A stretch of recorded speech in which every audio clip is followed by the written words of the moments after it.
This city has absolutely no ability to do anything about illegal guns on the street. Are the mayor's hands really tied in stopping a rising spate of gun violence in Kansas City?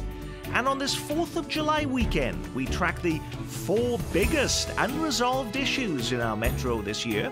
What about the 4 biggest letdowns and the 4 biggest surprises so far? Stay with us. Happy Independence Day from the British, everyone. I'm Nick Haynes. We're pleased you found a slither of time during your holiday to share with us. To ensure it's time well spent, we have scoured the metro for even better people than usual to appear on the program. We have with you from the Call senior reporter Eric Wesson, from KMBC Radio 50% of Dana and Parks, Scott Parks, and star political reporter, columnist and blogger Dave Helling. Now, as we were dissecting a lot of economics and metro development issues on the program last week, a visibly frustrated Kansas City Mayor, Sly James, was complaining that his hands are tied when it comes to stopping gun violence in the city. He blasted Missouri legislators for state laws that he says prevents the city from enacting ordinances to combat illegal guns, making it all but impossible, he argued, for the city to prevent shootings like those which killed 3 people and injured 16 just last week. It is an impossibility to stop someone with a gun in the middle of a club from shooting unless a cop is sitting on his or her lap. We're talking about gun violence, and this city has absolutely no ability to do anything about illegal guns on the street. We would love to be able to have that ability, but we don't under state statutes. That video from NBC Action News, but is the gun violence in Kansas City really out of Sly James's hands, Eric Wesson? To a degree it is, but to another degree it isn't. I think, and I looked at the list of suggestions that he put forth, the gun control laws and that matter. But what was missing in this conversation was creating jobs. And I think that if you change the mindset and mentality of the people that are at risk of committing a crime, with them saying, hey, I've got a good job, I've got a house, I've got a way to support myself, maybe they'll make a better decision. But a lot of these acts of violence that we see in the community and write about and read about are just random acts. Somebody gets into an argument, doesn't know how to resolve conflict, grabs a gun that's readily available, and shoots and kills somebody or shoots and wounds somebody. Gun violence out of the mayor's hands, Scott? I don't think so. He's right in the sense that his hands are somewhat tied in regards to creating new laws. And I'd love to ask the mayor this, what new law would you propose that a criminal would follow? I mean, to understand what the mayor's trying to say, you would have to work under the premise that criminals actually follow laws. And you could, let's say one of his ideas was tighter gun control at gun sales, and I believe one of them also was you'd have to mandatory reporting of stolen firearms. There's not one criminal in this city that would follow that law, not one. And to Eric's point, and I think he's absolutely right, you have to not only work on economic development in areas of this city that are hurting, but you also have to change the mindset, the culture, where the idea is, I'm in a dispute. The first thing I need to do is grab my gun. Because rational people don't think like that and don't act like that. And the only way you can change that is by changing the culture. And I don't know that there's a law that would do that. Well, let's talk about, you mentioned a few of the things the mayor talked about. In his blog, he did offer up 4 specific proposals he said were a simple idea to make the city safer. Here's his 4-point plan. Universal background checks for all gun sales, imposing mandatory reporting and ID of stolen guns, enacting limits on guns in cars, and creating gun courts to swiftly prosecute what he calls the idiots who use illegal guns, that's his words, in criminal acts. So how doable is implementing the mayor's so-called simple proposal, Dave? Well, it'll be extraordinarily difficult for the reasons he points out, but also, as Scott suggests, it would be difficult to implement those laws and to make them work. Now, I disagree a little bit with Scott.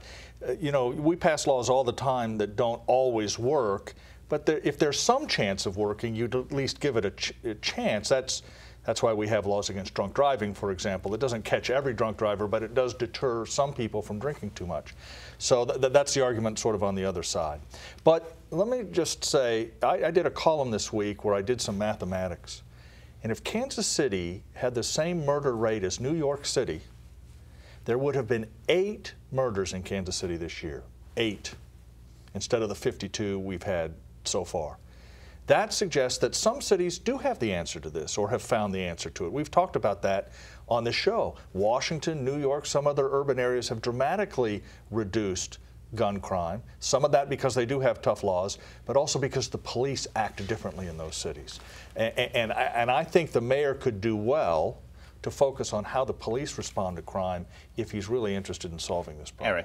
Eric. And looking at the list, some of the things are like, okay, he needs to explain what he's talking about, because one of the things that he talks about is limiting the number of guns or something in cars. So I'm reading this and I'm like, are the police stopping people on the way to doing drive-by shootings and saying, well, I can't take your gun out of the car? It's that kind of thing, and Dave is right, that doesn't make sense, and Dave is right. Washington, D.C. was the murder capital of the world at one point in time, dealing with the demographics there. What they did was they enacted some things differently, but they created jobs. And if you're looking around D.C., you see construction cranes everywhere. People have jobs now. Their murder rates have gone down. If you're creative enough to say, we're going to let 600 people vote on a tax that's going to cost $100 million and have taxpayers pay that when eventually these businesses can't, you're creative enough to create some loopholes to where you can get stiffer gun laws. But the reality is right now, though, that the Missouri legislature is constituted as such that there isn't going to be any relaxation of gun laws to allow the opportunity for any gun controls to allow the mayor to do this. So shouldn't the mayor really be moving on at this point? Well, you can certainly lobby for these things, try to talk the legislature into changing its mind, do some things administratively, perhaps, that you may be able to do. But I mentioned New York a few minutes ago. The New York Times did a story this week about the strategy they're using in that city, and one of the things they're doing is using officers to more closely monitor the social media involving those who have a propensity to kill each other, because they've determined that it's a lot of times these murders and shootings are based on retaliation. And there's a lot of chat on the internet, Facebook and other places. I'm going to get you. You did this. I did that. And they can intervene before the murder is committed. You don't get the sense that Kansas City, Missouri police officers are that proactive. And that maybe is a better place to focus than it would be for gun legislation, which, as you point out, Nick, would be very difficult to get passed. But I would also point out, Chicago has some of the strictest gun laws in the country. But so does New York. I understand. Yeah. I understand. But what's different between New York and Chicago? What's been done differently? Or Kansas City. Yeah. And that's the problem, Scott, and you're exactly right. It is working in some cities, it isn't working in others, and nobody knows why. And instead of looking at gun laws, maybe we could study those cities and get a better sense as to why some cities have been successful and others have not, and then apply some of those lessons here. And you get the sense we're not doing that as much. Okay, we do need to move on. Last word, Eric, on this topic. One of the things is registering guns. So the bad guy breaks into somebody's house, steals a gun, and says, hey, I got to go register this gun. The things are kind of far-fetched as what he's doing, but again, what's missing on that list is job creation. Job creation will be one of the steps to creating a safer community. As we celebrate Independence Day this week, we remember that one of our basic democratic freedoms is the right to vote. But what happens when that right is abused? 2 Kansas Cityans have just been convicted of voter fraud. John and Clara Moratina of Gladstone pleaded guilty in Jackson County Court to illegally claiming a Kansas City address in order to vote for their nephew in a Missouri legislative district race. Their nephew is John Rizzo, who is now a Democratic state lawmaker. He won the Kansas City district race by, get this, just 1 vote. So the ballots of his aunt and uncle did tip the scales of his election. Rizzo's election opponent, Will Royster, said the charges show Rizzo should leave office. Is that going to happen, Dave? No, I talked to Representative J.J. Rizzo as I reported the story last week, and he said no, he had no intention of resigning. He said, I have won re-election in an intervening campaign since the 2010 fraudulent election, so he thinks his seat has been validated in that sense, and there's no real procedure for ousting him from office. Remember, we don't know absolutely for sure that those two votes swung that election, Nick, because the vote is the ballot is secret. So, and they never disclosed who they voted for. Now we can all, you know, it's a pretty easy guess who they voted for and why. But so as a legal, practical matter, forcing him from office would be very difficult. And Will Royster, for all his disagreement with the outcome, has suggested he has no plans to run for that seat again. So it's going to stay the way it is. One thing that surprised me about the story that you did write, though, that was amazing to me, that given how important voting is, was that the penalty was a fine of $250 for each of them, Scott. And don't forget, they can't vote for the rest of their life. Yeah, but I still thought, though, that there would be a higher penalty because we don't see election fraud that often. Right, and let's be clear, John Moratina has pleaded guilty to voter fraud in federal court, and there he faces a 5-year sentence. Now, he won't get that, but I think that's the range of sentencing options. He will get some pretty intense punishment, you would think. It may be probation, but for a long time, the federal system is a little more upset about this than the local people are. But I would only add, punishments are designed to be deterrents. Okay. And $250, and wow, you can't vote for the rest of your life, is hardly a deterrent, I would argue, to violating, and what you pointed out, Nick, and you're absolutely right, one of the sacred rights of this country, and that's the right to vote. $250, and they swayed, presumably, an election. And I think, you know, and the federal level, of course, is much tougher, but on the county and state level, I think it should be much more severe than $250. I think that's a joke. Now, does this give weight to those individuals like Kansas Secretary of State Chris Kobach in Kansas, and certainly Republicans in the state of Missouri who are looking for more stringent procedures at the polls, including voter ID in the case of Missouri, to say that there needs to be more precautions at the polls, Eric? Yes, and they probably will make them poster children because, one, they're Democrats, and two, this is a Republican issue, and this is what Republicans have been saying all along, is voter fraud going on. So now this will give them a foundation in which to make their point. The voter ID, I think, probably wouldn't have made any difference if they had already established how they were going to do it. It wouldn't have made any difference. Their mindset was to do something illegal anyway, so they did it. Missouri Congresswoman Vicky Hartzler this week joined with Kansas Congressman Tim Huelskamp to reintroduce the Federal Marriage Protection Amendment. The proposed constitutional amendment would restore a national definition of marriage as the union of one man and one woman. Their move follows last week's Supreme Court decisions on gay marriage. But do these latest Supreme Court rulings have any impact here in Kansas and Missouri? Well, they may not have any impact in Kansas and Missouri on the states, but the decisions have great impact on people who live in those states. Gay couples, lesbian couples who are married, because neither state, of course, allows or recognizes same-sex marriage in both their constitutions and in statutes.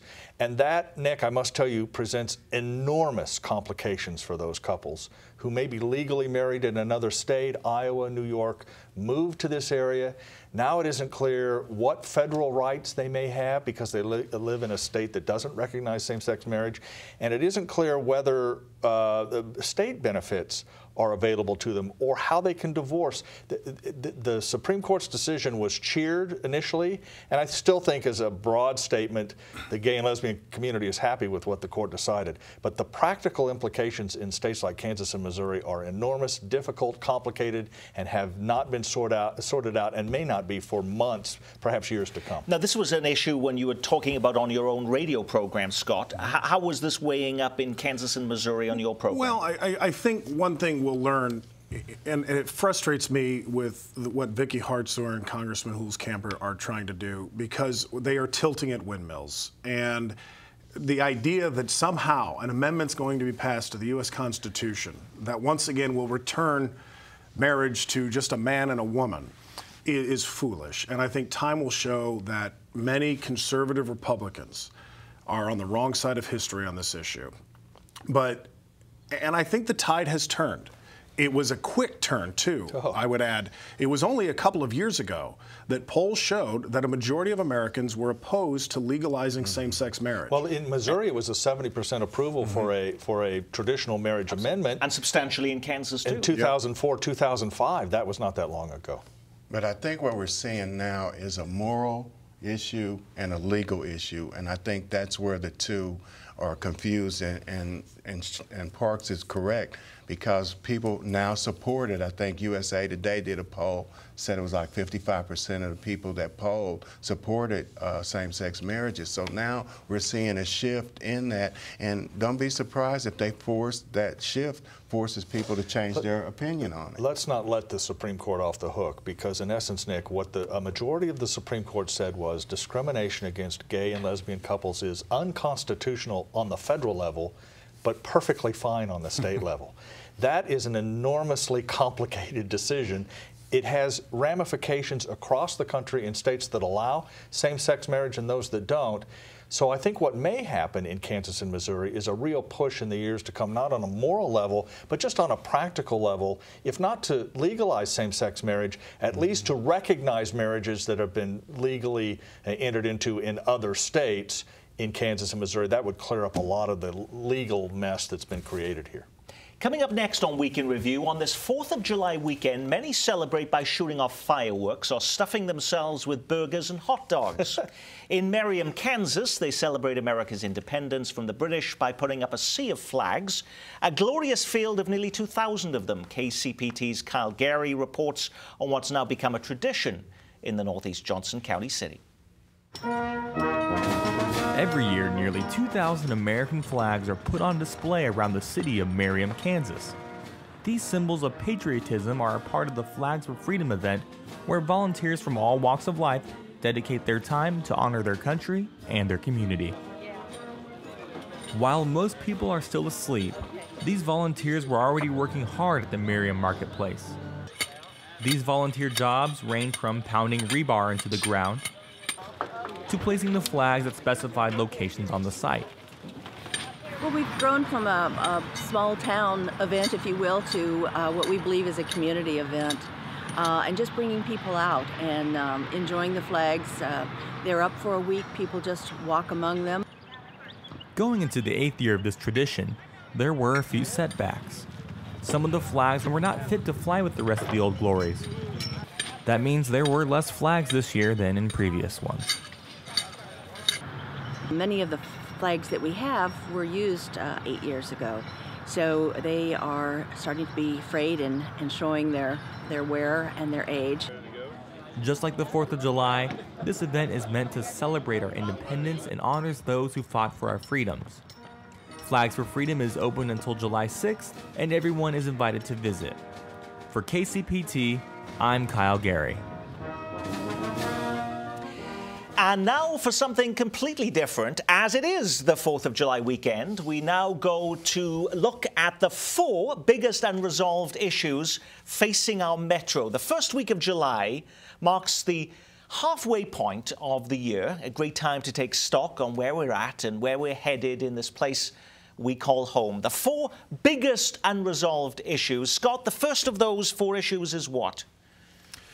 Unresolved, I would go back to the first story that we talked about today, and it is the violence in this city and how do you stop it. And I don't want to minimize that, and I don't think that you can. Per capita, we have a higher murder rate in Kansas City than Chicago, which has been known for the last 2 summers as a city of blood. The violence and the murder in certain neighborhoods in this town is out of control, and I would certainly hope that the mayor would take it upon himself, instead of blaming the state legislature, for finding ways to get this solved. So we're still only halfway through the year, so we still have a chance to resolve that by the end of the year. Hopefully. Eric, what did you put down? Housing. The housing department, the HEDFC returned the receiver returned their assets back to the city from HEDFC. So now what's the city's housing department going to do? Is it going to create an opportunity for CDCs to come back into play and create jobs and training for small minority businesses? By the way, if you fix housing, you could fix a little bit of the crime problem, in my view. I think that's a lot to do with it. You know, it's a great one, by the way, because it's one of these issues you don't hear huge amounts about. It's one of these very complicated issues, Eric. Dave. Well, I think the biggest challenge in the next 6 months, Nick, is for Kansas and Missouri to reach some accommodation on this battle for businesses that are going across the state line and all the tax incentives that are being ladled on these companies to move 500, 600 yards. You know, you talk to enough city leaders, they will tell you, on both sides, by the way, it needs to come to an end, because the only real loser is all of us, because we lose that tax revenue for needed things like police protection. They've made some fits and starts at it, but I do think it's reaching a critical mass among opinion leaders, policymakers.